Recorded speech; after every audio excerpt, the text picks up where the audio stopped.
I just want to talk about a few techniques of flying modern gliders. They're kind of specific towards the new two-liners, but they're also very much, you can put this into practice into whatever glider you're flying. And some of what I might say might go against what common opinion is and what common knowledge is, but and I might be wrong. I'm not saying this is the way it is. All I'm saying is that this is what I do, and this is what keeps me safe on a daily basis testing and racing paragliders. And it means that over the years of flying, I haven't had a huge amount of serious cascading events, and I've yet to have to throw my reserve. So in my little mind, in my world, what I say is right, but do not take it as gospel. Take in all information you can from as many pilots as you can. Martin's going to be here and chipping in as well. And we may completely disagree, to you to choose. But that's where you have to use your own filters to absorb and just take in what you think is right. For me, to keep safe, to stay safe under a paraglider, the most important thing is training and practice. Training and practice. For me, SIV courses, that type of training is fundamental. You have to do it, and you have to do it regularly. Doing one SIV course is brilliant, that's the start, but that should be used as a catalyst to further your training. You need to practice, practice, practice, and practice, so that when the shit hits the fan to you and you're halfway down a galley or in a canyon somewhere, you don't panic, you can make the right input at the right time. So training is really fundamental, and it's something that we as a community, as a flying community, we don't do enough. We tend to just say, okay, SIV, yep, I've done it, I've done a full stall, I've done a collapse and so on, that's it, don't need to do it again. But it's something we do need to train continuously with. So that, for me, is fundamental for a long, safe flying career. I have a small input. What I find out is really awesome to do a basic acro. We call it acro. In my opinion, it's not acro. If you knew how to do a wing over without any single touch of the brake, you fully understand all the dynamics of the glider in every single moment. If you start shifting your body, you can do a ripping huge wing over if you do it well, and you are under the control the whole time because you are using only your body weight. These days, everybody just jumps on the brakes, do 1, 2, 3 huge ripping wing overs, and then they are in a huge trouble because they have no clue what the dynamics are. If you stay with your glider, if you do a basic, nice wing overs with your body weight only, you will understand your glider 100 times better than you do now, because it gives you feeling in a thermos what the glider do. In a turbulence, you immediately know, because all of these things you will learn through a basic, quite simple thing, wing overs. And wing overs only with the body weight. It takes time to generate the momentum, and once you do get into the rhythm, you would be surprised how much information you get from such a small and simple technique. And it's all just about the dynamics. What he's saying is amazing, because then you start stalling the gliders and doing the spins, which is totally perfect for the SIV, because you are not flying them. And that helps you to read it as well. Yeah. So, going on to sort of real life flying, I've got a new theory, and well, it's not a new theory, and it's not my theory. It's just a common practice that we've been using for years, and it's all to do with our initial input. When you have an incident when you're flying, especially if you're flying at full speed, because that's when things become accentuated and more aggressive and more violent. Also, with big collapses, the way a glider recovers is completely dependent upon, well, the type of glider you're flying, the size, the angle, the angle of the collapse, how deep it comes. You know, a very shallow angled collapse. A very shallow angled collapse is, that's our wing here. A very shallow angle collapse is like this. They're just the leading edge brakes, but not really the trailing edge. A high angle collapse is more like that. So the collapse angle and the size is really important. That determines how the glider is going to behave. But for me, what's even more important is the air that the glider is then trying to recover in. If your glider is trying to recover in nice, smooth, clean lifting air, the glider can just, boom, big collapse, not a huge amount of turn, and it reinflates and flies away, boom, on this heading. And you think, oh, my glider's dead safe. But that's just simply the air. You can have exactly the same collapse, and if the air that the glider is then trying to recover in is also in a turbulated flow, it's going to, boom, shoot a lot harder. Okay, so the type of air that the glider's recovering is fundamental to the behaviour of the wing once it has collapsed. So in those incidences, the most important part of that whole incident is your initial input, the very first thing that you do. Now, unfortunately, there's no one input that works for every single incident. Every type of collapse you have in real life is completely unique. It's unique to you, to your wing loading, to the air that the glider's trying to recover in, and unique to your initial input. When we're taught to fly, and when we're doing SIV course, I mean, I teach SIV, and when I'm teaching people to make SIV course, and we teach ourselves to do induced frontal collapses, where we deflate the whole glider, any SIV instructor will tell you, hands up, do nothing. Hands up, do nothing is the perfect recovery for a induced frontal in smooth, calm air. Because we all should know that if we start putting big, deep brake inputs, we risk coming into parachutal stalls and taking a really simple incident and turning it into something a little bit more serious. When you're out here and you're up any creeks up here, or you're in the big mountains, King Mountain, and you're in big air, strong air, and you take a frontal, the last thing you should do is go hands up. As soon as the glider deflates, the most important part of a big frontal is your first initial input. And I suggest to you that when you do feel the air go and the wing goes, it's a big input. Okay? You bang your brakes hard to open the nose. Because if you don't, the tendency of a glider is to collapse from the centre and the tips can come forwards. Very simply. And the higher up that performance range you go, up into the modern END type wings, the more likely that's going to be. Okay, because we've got plastics now, we're getting a big area of drag. So instead of the gliders kind of rolling into a collapse, what they tend to do is flick downwards, create a huge wall of drag, and boom, the centre comes in. Tips obviously have less drag, and they will naturally come forwards. Okay. So what we have to do with the whole point of our initial input is to reduce the size of the collapse. So rather than 100% of the chord deflating, we can nip it in the bud at 50% of the chord and get that centre opening and stop the tips coming forwards. We have a saying for these tips. We call them a double snake because they look that way. They just start doing this, and they are really like two snakes trying to meet in the centre. Yeah. And especially with the new geese, it's happened a lot of the time, and we said that try to avoid a double snake situation, because once they meet, you usually get somewhere tangled, and then it's a trouble. It's game over. Or the kiss of death. The kiss of death, exactly. Well, yeah. The kiss of death.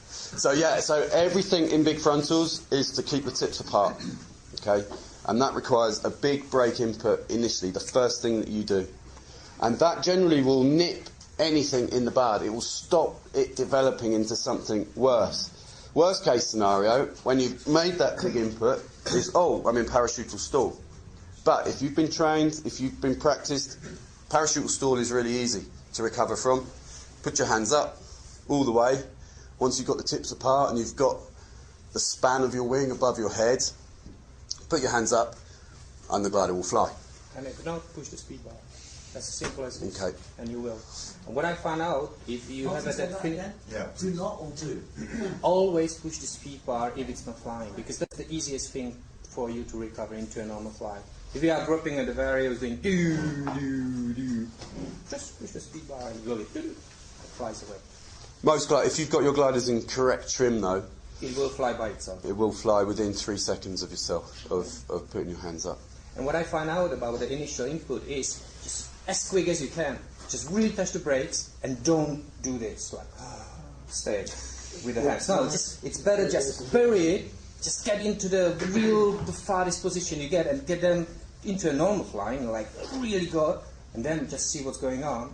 All right, it's already maybe clean up, maybe not, but you get that first initial pump because something is trying to hit you at front and you hit it in the same amount of energy on the behind, and that behind basically helps to open it hugely.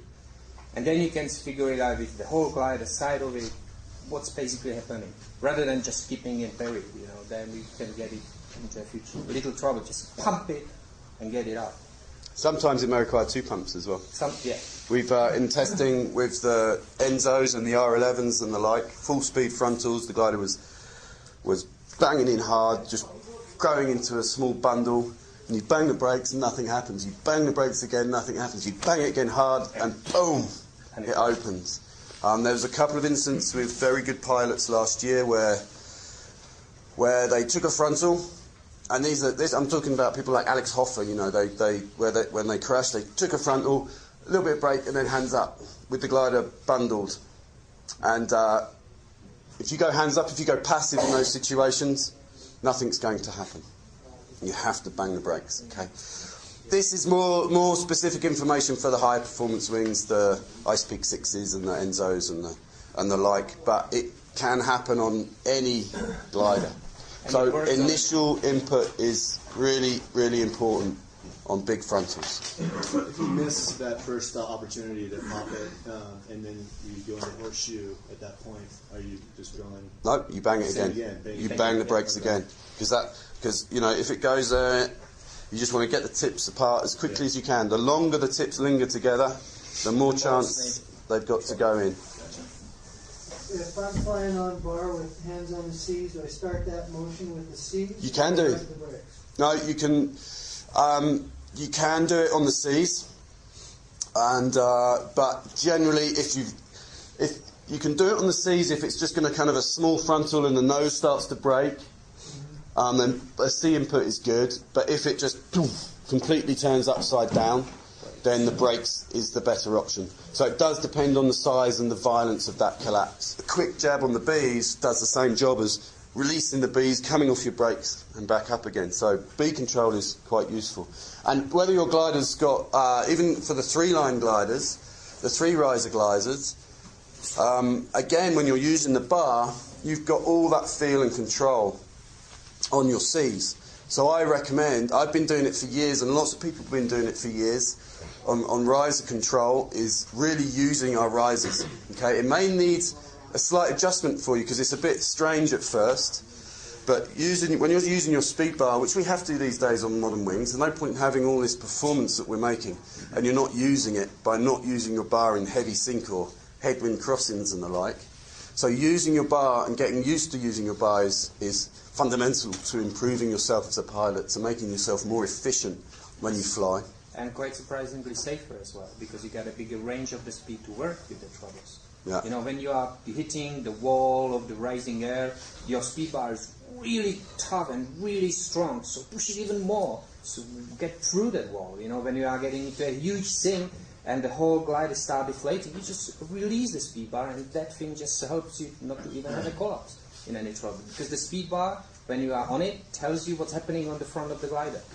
And you feel it with your leg quite easily. And you release it, you got 10, 15 kilometers to spare before any troubles happen. And then you got the full range of the brake. So to use the speed bar is actually the safer option than any of you can imagine, especially when you fly through turbulence. Because the turbulence, through the speed bar, you will have the trouble knowledge before it even happens. It's about gaining as much information as you can. And the 3 ways you can do it are with your feet on the speed bar, feeling the pressure of the nose on the bar. You can take the rear risers, you can feel the air. If the air goes totally smooth, you can release all the pressure, that's no problem. When the air turbulates again, a little bit of pressure to feel the air. And for me, the most important thing, the best way to get information from your wing is with your eyes. It's much quicker than feel. Think about it. You've got 8 meters of elastic line. You've got a soft thing above your head. And yeah, feel is really important. When I was taught to fly, I was taught never look at your wing. Never look at your wing. Use feel. Do not look at your wing. I think that was probably the worst information I was ever given. I think it's useful as a beginner pilot when you're doing your first few flights, you're a P1, P2 or whatever, and you're under control of an instructor. But in turbulent air, the only thing I care about is that thing above my head. So when I fly, my life is just that. That's the only thing that's important to me. And you can see the glider lose its structure, lose its shape, lose its rigidity far quicker than you can just feel it. It all kind of happens at roughly the same time, but as much information as you can take, the better. So by looking at your wing, if I'm charging full speed, I'm always looking at my leading edge and then checking my direction. And I'm crashing into people. People are flying out. I don't care. I just want to keep that inflated. Okay. So using our sight, using our feel through the lines, and using our feel through the speed bar is generating as much information as you can. So I suggest, if you wish, to try and look at your glider a little bit more in turbulent air and take as much information as you can. So big frontals, go for a nice big input, just to keep the span apart, keep the tips apart. Side collapses. With a normal 50% side collapse, the kind of general normal 50% side collapse, we lean away from it, we counter it, we pump it out. Okay? Or we collapse it, we let it turn 90 degrees, and we use a kind of wing over recovery. The wing over type recovery is the most efficient. It's the way you lose the least amount of height, the way you create the least amount of drag. It's the best method to use if you're in clear space. If you're flying very fast and we get, boom, worst case scenario, 90, 80% collapse with a high angle, the glider, we know, is going to shoot super hard and really fast. In these instances, I believe leaning away from that collapse is actually counterproductive, and it makes things worse. Okay, if it shoots hard and you lean away from it, you risk getting completely twisted up very quickly. Okay, twist is a nightmare on a glider. You're disorientated. It's easy to then start pulling the wrong brakes and making it even worse, putting you into a spiral. And if that tip cravats, a twisted, cravatted spiral as you're spiraling backwards, is worst case scenario, and it's those sort of incidences that you're going to end up towing a reserve.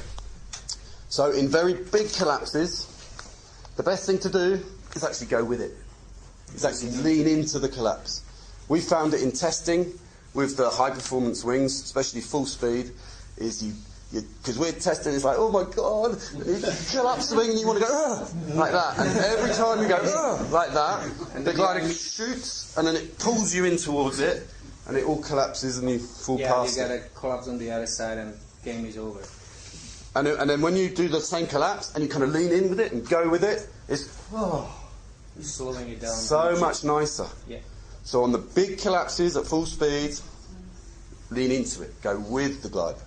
Obviously that doesn't count if you've got a cliff face there, or if I'm there.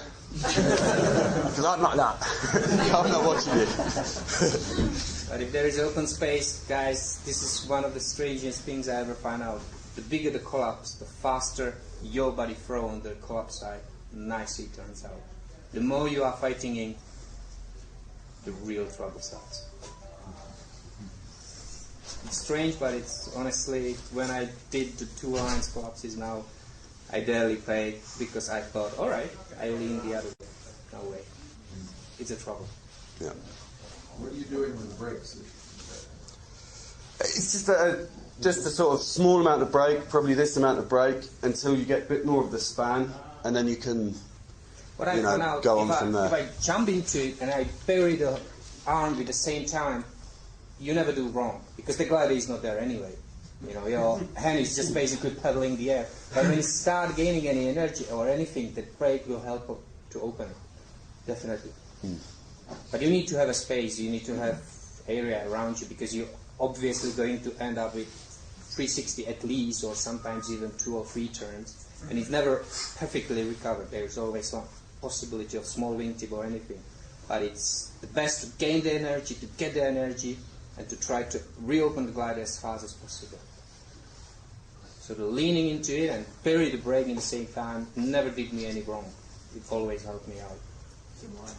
How quickly does it wind up if it doesn't open immediately? In a spiral, Yeah, like it usually won't get that bad, because once you start building the energy, you are leaning into a collapse side. The inner energy, the inner pressure of the glider start opening the glider by itself, unless there is a cravat. Right. Which, if there is a cravat, leaning into that side helps you twice, because if you are comfortable with a set, if you ever do the set, that's one of the safest and quickest ways to get out the cravats. That's what I find out. If you have a cravated right side, you do the set on the right side, and you just jump it, gain the energy, and suddenly you are in a set with a perfectly open glider. All what you got to do is just go and you fly away. Personally, I would, in a real anger, if you get a big collapse like that and you get the tip cravat, then my personal opinion is that you stop the counter rotation. You don't let it develop past the first 360. As soon as you feel it going away from you, and it's like, no, that's not what I want, you stop it. And if it's not stopping, you stop it more. And you're looking at the wing, and if it starts to peel, then you come off, and you just have to reduce your likelihood of getting the glider in a spiral. By which time, normally, the beautiful thing about these modern gliders is that they do cravat, the tips do cravat, but generally when you get a big cravat, they work themselves out to a small tip cravat. I haven't had, in many years, a cravat that's big and stays big. They all tend to work themselves out to a small tip cravat, which can still create a lot of drag and spiral you into the ground, but they're not so much drag that you can't stop the rotation. You should never let it go more than 1 360 in a rotation that you don't want it to be in. You can always stop it. I mean, you might need to keep it in a turn for sure, but you can stop the nose down kind of spiralling. Would you drag it all the way to the stall if you needed to? You never normally have to, because if it starts to really dive, you just pull, and you start to come out. And then, of course, you're checking the wing, you're looking for the stall once you've got less energy and you're under it.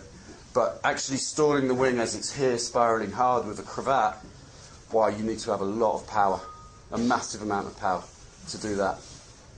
So I don't think that's... The major worry is stopping the spiral down towards the ground rather than the stall at this stage of an incident. You know, it's nipping it in the bud. It's not allowing something to develop beyond your control. Because after 2 360s of that kind of spiral, if you're not trained, if you're not practiced with it, you're disorientated. That's true, yeah. So I think that the sat technique is cool if you're over the water and you know what you're doing and blah, blah, blah, blah, blah. You really need to be comfortable with a set. You really need to know how it works, what is the dynamics of it. Because if you don't try it. Yeah. But if you do, I find it out is the fastest and easiest way to get any cravat out. But you got to know what the set is about, you know, how to do it, how to lean into it. A spin versus a sat for that? What's that? A spin also an option then? Spin is never an option, because the gliders start getting really disorientating and it can work against your body and it can end up with the twists. So I wouldn't never ever do spin to clear out the cravat, because you can get into more trouble because of that. It's better to engage, keep turning a control and fish it out, pump it out, do something. Yeah, a stabilo line is very useful for that. If you do have tip cravats, normally you go for the stabilo. You stop the rotation, you take the time, you look at your stabilo, you take it. Because I've been there flailing at lines, and like, but when you just take the time, look at the stabilo, take it, it's more efficient use of your time, and then you can pull and you can keep working up your stabilo till you see you're pulling the tip physically down, and then it will pop out. If that's not working, then you can go deep pump and just take the glider just to the stall point. So you look for where the glider loses its billow, it empties with air, and it starts to peel, and then come off. And then just do that repeatedly, and the tip will clear. A question on that technique was if you're trying to reach and fish out the cravat on the right side, for example, are you how are you pulling deeper and deeper while maintaining brake pressure on your left side? You can just sort of, you can work your way up the line. I don't know that exact technique actually. You're right. It's a good question, but you can do it. You can do it. If you need it, you will find out. It's as simple as it is. Also, now that we're all flying in these pod harnesses as well, when we get into turbulent air, and your inner brain is saying, shit, this is turbulent air, what I tend to do now is ball up. When we test in a normal seated harness. So whenever I'm in rough air now, you'll know when I'm scared in the air, because you'll see my little legs come down and my little head come up. Forward, yeah. And I'll be looking at the wing. So I'll be balled up, I'll be looking at the wing and just controlling the wing. Ready, if I do get collapse, to go with the collapse and avoid twisting at all times. Because that's the trouble. So body position is really important. That's why we can get in trouble a little bit these days with our pod harnesses supine, full speed, boom! And the glider goes and we don't go with it. So really ball yourself up, get yourself ready. If you do lose complete control, the best thing, and you've gone through a series of cascading events, and let's say we're not in a locked-in spiral, because if we're in a locked-in spiral, the only way you're going to get out of the locked-in spiral is by counter-braking that spiral. Being passive is not going to help you, okay? It will just stay there. So your only option is to brake and get yourself out of the spiral, or throw your reserve parachute. If you're in a kind of collapse, shooting, surging, stalling, and you've just totally lost in the wing, what you tend to do is we tend to brake a little bit too late as it surges, it collapses, the brakes come on as it's back above your head, it stalls again, and you can just get in a bit of a muddle. When you're in that kind of muddled situation, the best thing to do is go, okay, bundle up, ball up, so you're not going to get twisted, and put about 25-30% brake to here, okay? Boom, and wait. Look at the wing, 1, 2, 3, 4, 5. You have to take control of your mind in these instances, because obviously you're shitting yourself, and it's very easy to panic. In the air, going all over the place. So it's really important to really take control of your own mind in these situations. Control, take your time, wait 5 seconds, count slowly to 5. Then you should be in a situation with the glider above you and in a recognisable state, where it might have flown again, or it might be in a parachutal stall. Parachutal stall, perfect, easy, happy days. Hands up, fly away. That's why training to do SIV is fundamental, so that when you are in trouble in the mountains, you'll have more areas that you'll recognise, and you'll be easy for yourself to recover quickly, as quickly as possible. Joe? So, that scenario you just explained, where you kind of get your hands by your head, you get into a ball. No, I'd say a bit lower brakes. Okay. So you're here. Is that going to work for almost every scenario where you can't recognise the glider above your head? Yeah. Yes. Because you're just waiting for the pulse to... No, because you are lost. You don't know what you're doing. You're like, all right, no, all right, and you're like, boom, boom, boom, boom, boom, and you're just going disappearing from everybody just because you are 2 seconds too soon, 2 seconds too late. These things will prevent everything. Either way, you end up in something which is organized, and you did not mess it up. Yeah. The other option you can go through in those situations is you could just stall the glider. You can just stall the glider and hold it there. But you got to be very comfortable with the full stalls to know what they are doing with you, because they are quite ready to move and you are falling from your chair backwards. Yeah. So you got to really know what's going on with the full stall. You just can't explore by yourself just because somebody told you, oh, that's fine. No, it's not. Honestly, it can be out of the control if you are not comfortable with it. But that's a huge help. You know, if it's really lost, grab, and hold, and hope. And you hope, and it eventually will end up with a nice flopping full stop. But it takes time. As long as you haven't overstalled, though. Yeah. Because if you overstall, that can make things even worse. Yeah. I've never heard that. Overstalling is if you take wraps, bury the 3, brakes 4. and long, what happens is that the glider peels back, and it's the opposite of the frontal. The tips are behind you, they're flailing, and they can go in amongst each other. I've done it a few times. Butterfly, yeah. It's a butterfly. I've had it once where we had like a bow tie, had a beeline, the glider wrapped up, and then it reinflated and flew, and I had a beeline right over the centre, so it went to like a bow tie above my head. That's overstalling. So when we stall, again, you're looking at your wingtips. As the tips come back, as they come close to each other, we've got to come off the brakes. You've got to come off the brakes. A perfect full stall, especially on a nice peak 6, especially on high performance wings, even rush 3s and the like. We don't just bury and lock. We push the brake, you look at the glider, you see it peeling and starting to stall, and as soon as it does start to stall, you actually come off your brakes. And then on the brakes, and you're just flying the whole thing. The stall, when I was taught the stall back in the days, it was an on-off procedure. It was on, off, and it's just not that at all. It's a manoeuvre that you fly, and you're in control of throughout the whole process from beginning to end. Doing stalls and being competent at stalls took me a year of testing and doing it every day. It's a long, hard process to really understand your glider in full stall.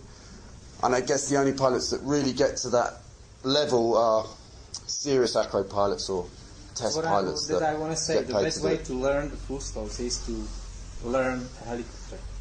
Once you know how to do the helicopter, you are very confident with any full stall or any stalls you are getting yourself into. But to learn a helicopter is a long road. That's even longer. Yeah. It's a very long road. But once you know it, you are very comfortable in no flying situation, any non-flying situation. How do you handle twists? Twists. I have a special. Can I say I have many twists in my life just because I fuck up helicopters especially. The best way when you start twisting, when it's all over, you're like, oh my god, it's to get both hands in the same lock position with at least a little bit of brakes, at least here. Because the worst thing can happen to you that one side flies, the other not, and you are twisting and the thing just starts. If you put your hands together, the gliders basically get locked, because the trouble with the twist, as all of us know, is that you lock yourself in it. You know, the brakes, everything is gone. You can't control the glider. And the best way not to control the glider is so he doesn't fly.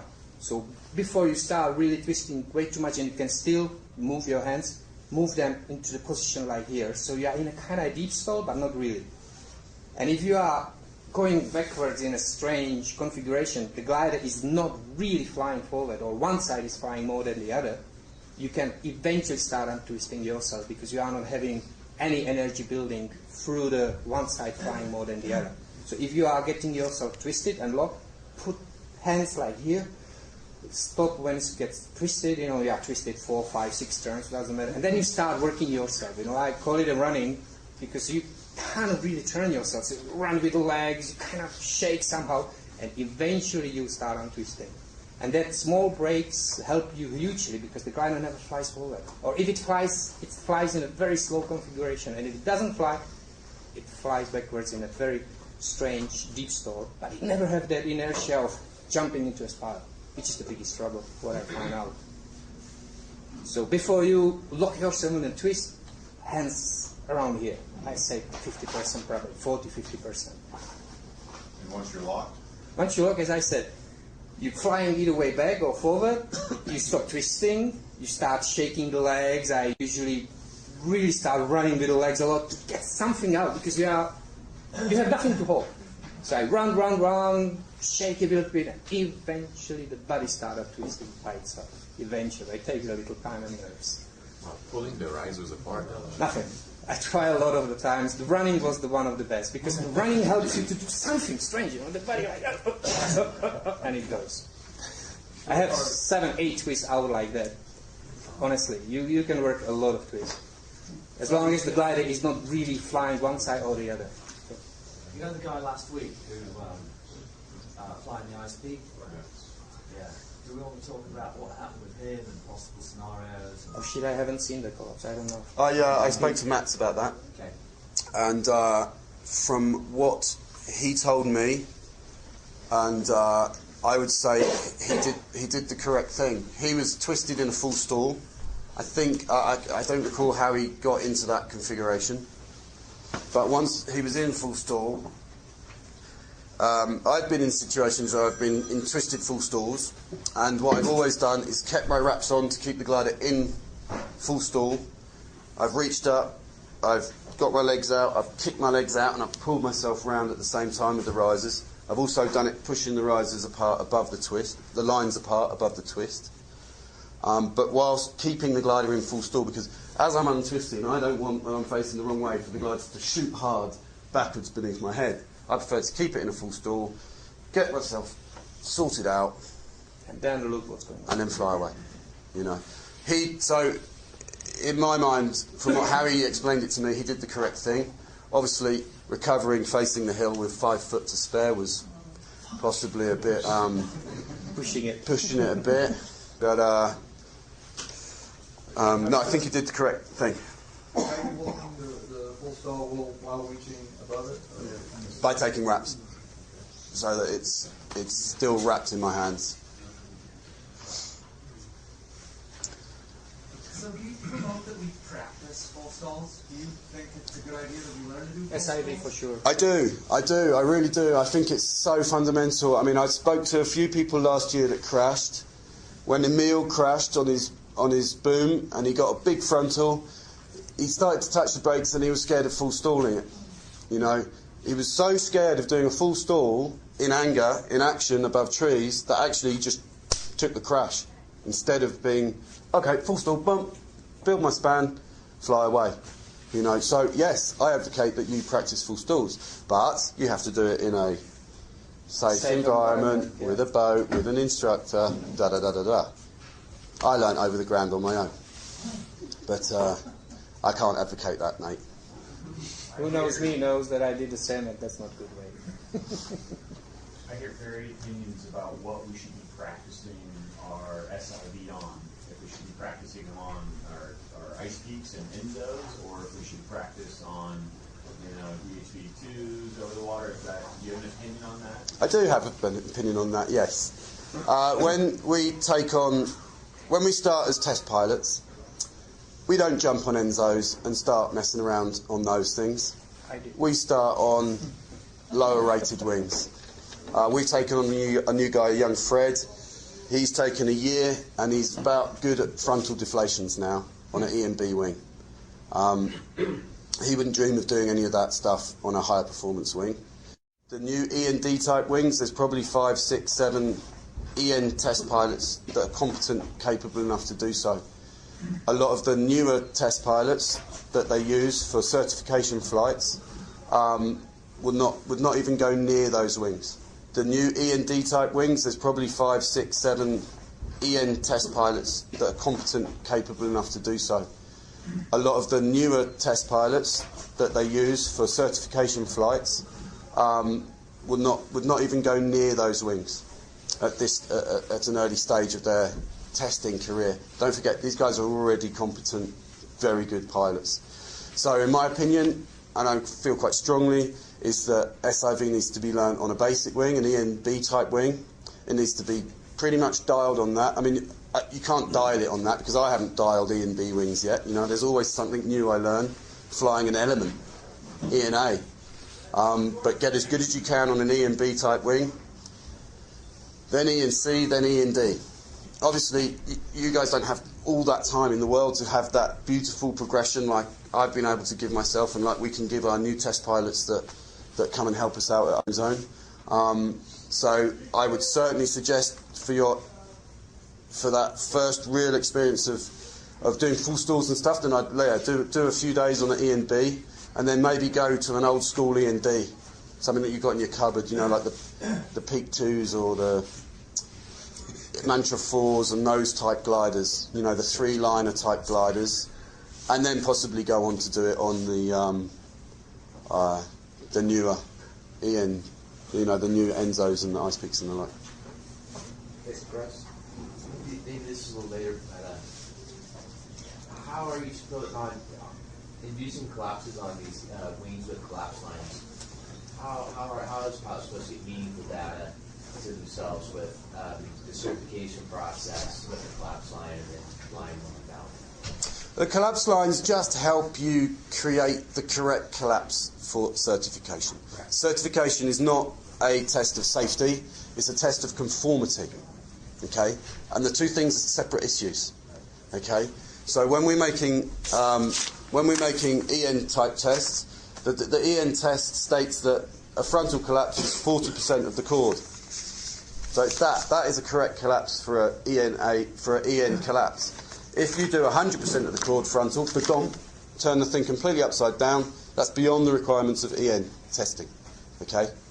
Likewise, the side collapse is 75% of the leading edge with a 45-degree collapse line, collapse angle, so that you have 50% of the trailing edge. That is the EN collapse. It's not that. Okay? So EN testing is to test conformity. It's not to test safety. Do not confuse the two. These two things, yeah. Okay. There's a huge difference. And that's why there are the collapse lines, because, for example, with the two-liners, the A line is way too back, from the leading edge. It means that you do it too small, or you always do it too big. You can't do a between way. That's why there was an invention of the collapse line, because in that moment, you can do what you're supposed to do. Without it, it's either way too much. What happens when you have your A lines very far back, for example, especially accentuated when you do a full speed collapse, is you start to pull the collapse and there's a load of weight there, and as you pull the collapse, what you're doing, you're accelerating the glider. So the glider goes, and then boom, it collapses. So the collapse angle comes in really deep, really high angle, and it's not part of the test. Otherwise you have to, boom, super hard like that, which then kind of gets a good collapse, but because you don't really empty all the air out of the glider, it bang, smacks open again and surges again, and it's not how the collapse is meant to be. So collapse lines on two-line gliders are necessary. You can practice collapses without them, but if you do it enough all day, every day, you will end up in the water. You will end up throwing your reserve. That I can guarantee. So I don't really... I mean, at trim speed, it's not so bad. It's not so bad. But if you start messing around with full speed collapses on a iSpeak 6 or an Enzo or any of these Boom X or whatever, you will end up in the water unless you're super trained. And even if you are super trained, you can still end up in the water. Because there is a difference. You pull too much, and it's always too much. Unrecoverable too much. Or you just pull too gently, not enough, and you don't get a collapse out. Yeah. Honestly, it's a very fine line. And very interesting. Once you get there, you will enjoy it, trust me. So, Russell, how hard is it on the gliders? It's not too bad. It's not too bad. I mean, if you get into a cascading event and you get twisted up, you fall through your lines, you get major twists, spirals and so on, then you should consider changing your line sets, because the friction that happens in a big twisting cascading event is quite serious. All the gliders are passing load tests, no problem, but we have seen in the last few years various different gliders breaking during big cascading events. It's not common, but it's not totally unheard of. So if you do have a big cascading event with twists, and you're only flying a two-line glider, or even a three-line glider nowadays, because as in our drive for performance, in our search for performance, we're optimizing line sets completely, so that, if you look now, that your central A lines will be thicker than your tip lines and your C lines. So everything is getting optimized about how much weight does this particular individual line need to support. In the olden days, we had 400 kilo line everywhere, so we were just totally over-engineered. But as we go to optimize and to increase performance, we also compromise our own safety slightly, and it also means that checking our lines, I mean, I write the manuals, and I write in the manuals, we check the lines, we check the lines, we check the lines, we check the lines. And how many people check their lines? Roy? Never. No one checks their lines. You just presume it's going to be okay. Can you imagine just... Absolutely amazing. and I can't thank you from the bottom of my heart on behalf of the whole British community and on behalf of the Queen. I thank you all for what you've done.